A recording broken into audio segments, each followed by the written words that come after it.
ಪ್ರಿಯಕರನ ಮೇಲೆ ಮುನಿಸಿಕೊಂಡ ಪ್ರಿಯತಮೆ ಆತನಿಗೆ ಚಾಕುವಿನಿಂದ ಇರಿದಿದ್ದು ಪ್ರಿಯಕರನ ಸ್ಥಿತಿ ಗಂಭೀರವಾಗಿದೆ.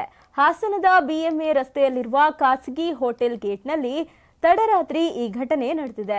ಮನುಕುಮಾರ್ ಪ್ರೇಯಸಿಯಿಂದ ಚಾಕು ಇರಿತಕ್ಕೊಳಗಾದ ಪ್ರಿಯಕರ ಆರೋಗ್ಯ ಸ್ಥಿತಿ ಗಂಭೀರವಾಗಿದ್ದು ಸದ್ಯ ಆಸ್ಪತ್ರೆಯಲ್ಲಿ ಚಿಕಿತ್ಸೆಯನ್ನ ಪಡೆಯುತ್ತಿದ್ದಾರೆ.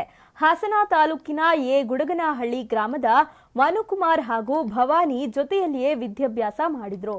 ಹಾಸನದಲ್ಲಿ ಹಾರ್ಡ್ವೇರ್ ಮತ್ತು ಪ್ಲೇವುಡ್ ಅಂಗಡಿ ಇಟ್ಟುಕೊಂಡಿದ್ದಾರೆ ಮನುಕುಮಾರ್. ಪರಸ್ಪರ ಪ್ರೀತಿಸುತ್ತಿದ್ದ ಇಬ್ಬರು ಕೆಲ ದಿನಗಳಿಂದ ದೂರವಾಗಿದ್ರು.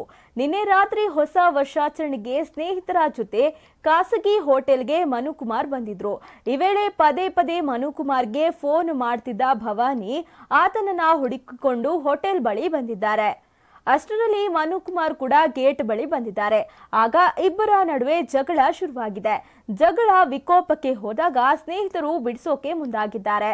ಸಿಟ್ಟಿಗೆದ್ದ ಭವಾನಿ ಮನುಕುಮಾರ್ಗೆ ಚಾಕುವಿನಿಂದ ಇರಿದು ಪರಾರಿಯಾಗಿದ್ದಾಳೆ. ಕೂಡಲೇ ಸ್ನೇಹಿತರು ಆತನನ್ನ ಆಸ್ಪತ್ರೆಗೆ ಸೇರಿಸಿದ್ದಾರೆ. ಜಿಲ್ಲಾಸ್ಪತ್ರೆಯ ಐಸಿಯುನಲ್ಲಿ ಸದ್ಯ ಮನುಕುಮಾರ್ ಚಿಕಿತ್ಸೆಯನ್ನ ಪಡೆಯುತ್ತಿದ್ದಾರೆ. ಸ್ಥಳಕ್ಕೆ ಪೊಲೀಸರು ಭೇಟಿಯನ್ನ ನೀಡಿ ಪರಿಶೀಲನೆ ನಡೆಸಿದ್ದಾರೆ. ಕೆಆರ್ ಪುರಂ ಪೊಲೀಸ್ ಠಾಣಾ ವ್ಯಾಪ್ತಿಯಲ್ಲಿ ಘಟನೆ ನಡೆದಿದೆ.